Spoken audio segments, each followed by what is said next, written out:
రీసెంట్‌గా బయట మీడియాలో ఒక టాపిక్ బాగా రన్ అవుతూ ఉంది. ఇంతకుముందు హెచ్-1బీకి ఎలాంటి ఇబ్బంది లేదు. $100,000 కట్టాల్సిన అవసరం ఉండకపోవచ్చు అని చెప్పేసి. అసలెందుకు అలా అంటున్నారు? దాని వెనక స్టోరీ ఏంటి అని చెప్తాను. అండ్ ఇంకా కొన్ని కామెంట్స్ కూడా వస్తూ ఉన్నాయి. ఎస్పెషల్లీ బర్త్ రైట్ సిటిజన్‌షిప్ గురించి అసలు దాని గురించి ఏమైంది అని చెప్పి. ఆల్రెడీ బర్త్ రైట్ సిటిజన్‌షిప్ అంటే అందరికీ తెలిసిందే బ్యాక్ ఎండ్ స్టోరీ. దాని మీద లా సూట్ ఫైల్ చేశారు. సో, అంటే ఒక గ్రూప్ ఆఫ్ పీపుల్ 10-15 మెంబర్స్ అలా కలిసి లా సూట్‌నయితే ఫైల్ చేశారు. అదే దాన్ని క్లాసిక్ యాక్షన్ లా సూట్ అని అంటారు. దాని మీద హియరింగ్ వచ్చేసి ఏప్రిల్ 1. సో, ఈ ఏప్రిల్‌లో ఉంది. ఆల్‌మోస్ట్ ఒక 1 మంత్ పట్టొచ్చనుకుంటాను. వితిన్ జూన్ ఆ టైం వరకు అసలు మనకి ఏంటి, ఎలా ఉంటదని చెప్పేసి తెలుస్తది. ఈ లోపునంట ఎవరైనా పిల్లలు గనక పుట్టి ఉంటే, వాళ్ళు బర్త్ సర్టిఫికేట్ అవిదంతా తీసుకొని ఉంటే, ఆటోమేటిక్‌గా ఇంక రిమైనింగ్ ప్రాసెస్ అంతా అయిపోతది. ఇంక దాన్నెవరు కూడా ఆపలేరు. సో, ఏప్రిల్ ఆల్‌మోస్ట్ ఒక 15 డేస్ కూడా లేదనుకుంటాను కదా! సో, అప్పుడైతే దాని హియరింగ్ స్టార్ట్ అవుతది కాబట్టి, ఈలోపు యూఎస్ఏలో ఎవరికైనా పుట్టి ఉంటే పిల్లలు, సో, మీరు బర్త్ సర్టిఫికేట్ తీసుకోవడం అదంతా కూడా చేసుకుంటే, మీకింక ఫ్యూచర్‌లో పెద్దగా ఇబ్బందయితే ఉండదు. ఆ తర్వాత ఇంకా ఎలా అవుతదనేది మనకైతే చెప్పలేము. ఆ తర్వాత ఇంక అప్డేట్ అయితే ఇస్తానులెండి కానీ, ట్రంప్‌కి పాజిటివ్ వస్తదా? లేదు అంటే ఈ నార్మల్‌గా లేదు అందరికి బర్త్ సర్టిఫికేట్ ఇవ్వాల్సిందే, బర్త్ రైట్ సిటిజన్‌షిప్ ఇవ్వాల్సిందే అని వస్తదా? అదంతా నాకైతే తెలీదు. ఎవరికీ గూడా తెలీదు. అది ఫ్యూచర్‌లో అయితే అప్డేట్ అయితే ఇస్తాను. సో, ఇంక నెక్స్ట్ వన్ వచ్చేసి లాస్ట్ 3 డేస్ నుంచి ఒక టాపిక్ గురించి. నేను విన్నా గాని ఫస్ట్ వీడియో చేయాలి అనిపించలేదు. ఎందుకంటే సరే అది అవుతదా? 100% అవ్వదు కదా! ఎందుకులే అని చెప్పి. బట్ బయట బాగా సర్క్యులేట్ అవుతుంది కాబట్టి చెప్తున్నాను. రీసెంట్‌గా న్యూ జెర్సీకి సంబంధించిన రిప్రజెంటేటివ్ ఒకరు హెచ్-1బీ గురించి ఒక పాజిటివ్‌గా అయితే బిల్ అయితే పెట్టారు. ఇప్పటి వరకు హెచ్-1బీల గురించి మనము నెగెటివ్‌గా వినడమే తప్ప అసలు పాజిటివ్‌గా వినడం అనేది యూఎస్ఏలోనే లేదు. ట్రంప్ అడ్మినిస్ట్రేషన్ వచ్చిన తర్వాత నుంచి. ఒకరొచ్చేసి అసలు హెచ్-1బీనే తీసేయాలి అని చెప్పేసి. కొన్ని స్టేట్స్‌లలో అయితే అసలు హెచ్-1బీనే కంప్లీట్‌గా తీసేస్తున్నాము అని చెప్పేసి. ఇలా చాలా కూడా వింటూ ఉన్నాము. అలాంటి టైం లోపల ఒక పాజిటివ్ నోట్ మనం వింటున్నట్లుగానే ఉంది. అంటే అమెరికాలో ఉన్నటువంటి కొంతమంది పొలిటికల్ పరంగా చాలా మందికి కూడా ఓకే. హెచ్-1బీ అంటే ఒక పాజిటివ్ నోట్ ఉంది అని చెప్పి మనకు అర్థమవుతుంది దీనిని బట్టి. సో, ఇంక బానీ వాట్సన్ నేమ్ కొంచెం అటు ఇటు అవ్వచ్చు. నాకు సరిగ్గా నేమ్స్ గుర్తుండవు. డెమోక్రటిక్ పార్టీకి చెందిన ఒక కాంగ్రెస్ వుమెన్ ఆవిడైతే బిల్ అయితే పెట్టారు. ఐఐఎస్ఏ యాక్ట్ అని చెప్పేసి. అంటే వెల్కమింగ్ ఇంటర్నేషనల్ సక్సెస్ యాక్ట్ అని చెప్పేసి. గ్లోబల్ టాలెంట్ యూఎస్ఏకి చాలా వరకు అవసరము. సో, గ్లోబల్ టాలెంట్ లేకపోతే అమెరికన్ యొక్క ఎకానమీ అనేది చాలా వరకు డౌన్ అయిపోయే ఛాన్సెస్ ఉన్నాయి. సో, గ్లోబల్ ఎకానమీ పెంచుకోవాలి అనంటే తప్పకుండా కూడా హెచ్-1బీస్ అయితే కావాలి. ఈ $100,000 అని చెప్పేసి అండ్ యూఎస్ఏకి థ్రెట్ ఉందని ఒక ఎమర్జెన్సీ అని చెప్పేసి అప్పుడంతలో అప్పుడే ఒక న్యూ బిల్లుని తీసుకొనొచ్చి న్యూ బిల్ కాదు. ఈ $100,000 అని చెప్పేసి ఒక దానిని తీసుకొని రావడం వలన వేరే కంట్రీ నుంచి వచ్చే వాళ్ళకైతే అవకాశాలు తగ్గిపోయాయి. 90% తగ్గిపోయినట్టే. సో, వేరే కంట్రీ నుంచి ఏసుకొని యూఎస్ఏకి రావడం చాలా వరకు తగ్గుతుంది. గ్లోబల్ టాలెంట్ అనేది రావడం చాలా వరకు తగ్గుతుంది. సో, గ్లోబల్ టాలెంట్ లేకపోతే కష్టము అని చెప్పేసి వాళ్ళు మెన్షన్ చేశారు. అండ్ ఫర్ కొన్ని ఎగ్జాంపుల్స్ కూడా అంటే మెడికల్ సిస్టమ్‌కి తప్పకుండా కూడా హెచ్-1బీస్ అవసరం ఉంటది. అండ్ కొన్ని కాలేజెస్ అంటే పెద్ద పెద్ద ప్రొఫెసర్స్ కానియండి వాళ్ళందరూ రావాలి అన్నా కూడా హెచ్-1బీ ఉండాల్సిందే. బట్ ఈ $100,000 కాలేజెస్ అంతరా పెట్టేసి వాళ్ళని తీసుకొస్తాయా వేరే కంట్రీస్ నుంచి అంటే అది చాలా పెద్ద క్వెషన్ మార్క్. అట్లా మంచి మంచి ప్రొఫెసర్స్ లేనప్పుడు స్టూడెంట్స్‌కి ఇబ్బందవుతది. ఎవరినో ఒకరిని పెట్టి మేనేజ్ చేయడం అంటే కష్టం.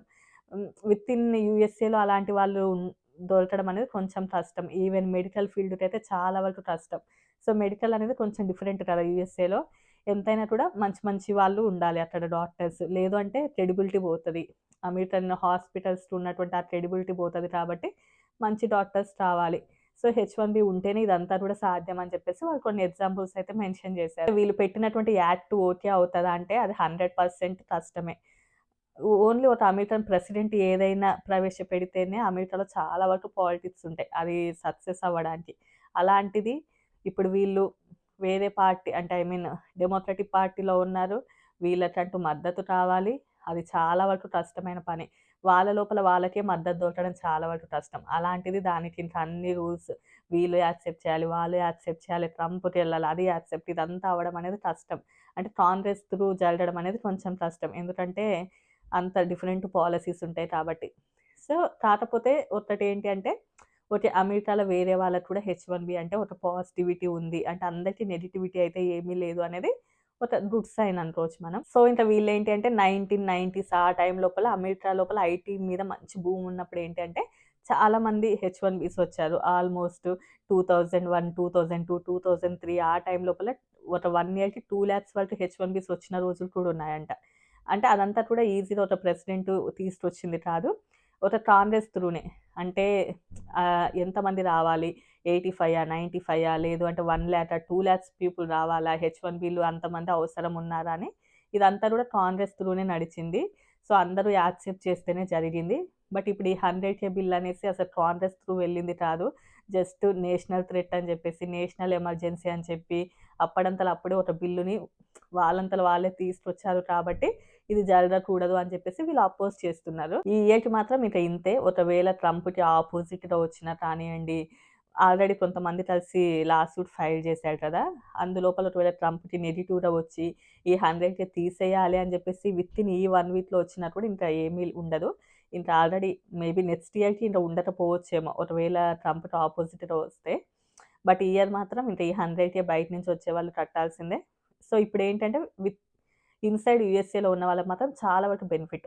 అది స్టూడెంట్సే కానియండి, ఈవెన్ ఎవరైనా వీసా స్టేటస్ చేంజ్ అవ్వాలి అనుకునే వాళ్ళు, ఎస్పెషల్లీ హెచ్-4 వాళ్ళు హెచ్-1కి చేంజ్ అవ్వాలి అనుకున్న, ఎల్-1 వాళ్ళు, ఈవెన్ ఎల్-2 వాళ్ళు ఇలా చేంజ్ అవ్వాలి అనుకునే వాళ్ళకి ఇది చాలా వరకు ప్లస్ అయ్యే ఛాన్సెస్. ఎందుకంటే చాలా వరకు అప్లికేషన్స్ తగ్గుతాయి, తక్కువగా వస్తాయి అని చెప్పేసి. ఏంటంటే ఈ వేజ్ లెవెల్ ఒకటి పెట్టారు కాబట్టి. అంటే కొంతమంది ఇప్పుడు ఎల్-1 వీసా మీద ఉన్నవాళ్ళు, ఆల్రెడీ ఒక 9 ఇయర్స్, 10 ఇయర్స్ ఎక్స్‌పీరియన్స్ ఉండి, వాళ్ళు ఆల్‌మోస్ట్ లెవెల్ 3, లెవెల్ 4కి ఎలిజిబుల్ అయ్యారనుకోండి, కొంచెం వచ్చే ఛాన్సెస్ ఆర్ వెరీ హై కాబట్టి, నేను అంటే ఎవరైనా ఇన్‌సైడ్ యూఎస్ఏలో వీసా స్టేటస్ చేంజ్ అవ్వాలి అనుకునే వాళ్ళు వేపించుకుంటే బెటరు. ఆల్‌మోస్ట్ ఫీజ్ వచ్చేసి $220 అలా. Throat infection. అందుకోసమే నిన్న గూడా వీడియో చేయలేదు. ఇవాళ గూడా అంతే ఇబ్బంది పెడుతుంది. సో, అండ్ నెక్స్ట్ వన్ వచ్చేసి ఇంకొక $100 మీకు ఎక్స్‌ట్రా పడొచ్చు. అంటే ఎందుకంటే ఇప్పుడు అటార్నీ ఫీ అవి కూడా ఉంటాయి కదా! ఒకప్పుడు అంత పర్టిక్యులర్‌గా లేకున్నా కూడా ఇప్పుడు ఆల్‌మోస్ట్ అరౌండ్ మీకొక $400 వరకు అవ్వచ్చు అని నేను అనుకుంటున్నాను. ఒక $150 ఏమో అటార్నీ ఫీ అని అంటారు కదా! సో, అంటే అది కంపెనీని బట్టి చేంజ్ ఉంటది. అండ్ మీరు ఎవరితో వేపించుకుంటున్నారు అనే దానిని గూడా డిఫరెంట్‌గా ఉంటది. సో, ఇంక ఈసారి యూఎస్ఏలో ఉన్న వాళ్ళకి మాత్రం కొంచెం బెటరు. అండ్ స్టూడెంట్స్ ఎవరైనా ఉన్నా కూడా వాళ్ళకి కూడా మంచి బెటర్‌మెంటే. బట్ ఇప్పుడు ప్రెజెంట్ ఉన్న సిట్యుయేషన్‌లో యూఎస్ఏలో కూడా చాలా వరకు డిమాండ్ ఉంది. అంటే చాలామంది హెచ్-1బీ‌లకి ట్రై చేస్తున్న వాళ్ళు ఉన్నారు. అది స్టూడెంట్సే కానియండి ఇన్‌సైడ్ యూఎస్ఏనే చాలా వరకు పోటీనే ఉందిప్పుడు. బట్ ఎంతైనా కూడా చాలా బెటర్ కదా! ఇప్పుడు బయట నుంచి ఎవ్వరికీ చాలా తక్కువ అవకాశాలు కాబట్టి యూఎస్ఏలో ఉన్న వాళ్ళకి మాత్రం చాలా మంచి అవకాశం. సో, $400 గురించి చూసుకోకుండా సరే $220 అనుకోండి. దాని గురించి చూసుకోకుండా మీకు మంచి జాబ్ ఉన్నా, ఈవెన్ ఏదైనా ఉన్నా కూడా బయట కన్సల్టెన్సీస్ ఏదైనా మీకు ప్రాజెక్ట్ చూపిస్తామన్నా, అలా అని చెప్పేసి దేనిని పడితే దానిని నమ్మొద్దు. ఏ కన్సల్టెన్సీని పడితే దానిని. సో, నమ్మకంగా ఉంటే మాత్రం ఈసారి వేపించుకుంటే కొంచెం బెటర్ ఛాన్సెస్. సో, ఇక దాని స్టోరీ అదే అబ్బా! ఒక కొత్త యాక్ట్‌నయితే తీసుకొనొచ్చారు. అది $100K ఆపోజిట్‌గా తీసుకొచ్చినటువంటి యాక్ట్. సో, దీనిని తీసేయాలి అని చెప్పేసి, సో, ఈ వేజ్ లెవెల్ వీటిని గూడా తీసేస్తే బెటర్ అని చెప్పేసి వాళ్ళు తీసుకొచ్చింది. బట్ అది అవుతాదా అంటే సున్నా. చాలా కష్టం. కాకపోతే జస్ట్ ఒక పాజిటివ్ సైన్ ఏంటంటే, ఓకే. హెచ్-1బీల మీద అందరూ ఏం వ్యతిరేకంగా లేరు. చాలా మందికి పాజిటివిటీ గూడా ఉన్నది అనేది మాత్రం కొంచెం పాజిటివ్ సైన్. అండ్ కొంతమంది జార్జియా అలాంటి స్టేట్ వాళ్ళు కూడా దానికి సపోర్ట్ చేస్తున్నారంట. అంటే ఐ మీన్ హెచ్-1బీకి సపోర్ట్ చేస్తున్నారు. యూఎస్ఏకి గ్లోబల్ టాలెంట్ కావాలి అని చెప్పేసి వాళ్ళు గూడా సపోర్ట్ చేస్తున్నారు. సో, ఇంకా ఈసారి ఎంతమంది రెడీగా ఉన్నారు హెచ్-1బీకి కూడా తప్పకుండా కామెంట్ అయితే చేయండి. ఇన్ కేస్ మీకు ఏప్రిల్‌లో అలా రిజల్ట్ వచ్చిన తర్వాత కూడా హెచ్-1బీస్ వస్తే కూడా కామెంట్ చేయండి. జస్ట్ చూద్దాం. అంటే ఎంతమంది ఉన్నారు అని తెలుసుకోవడానికి అంతే. సో, ఇంకా ఇంతే అండి ఈ వీడియో. రేపు మరో మంచి వీడియోతో కలుద్దాం. Bye bye.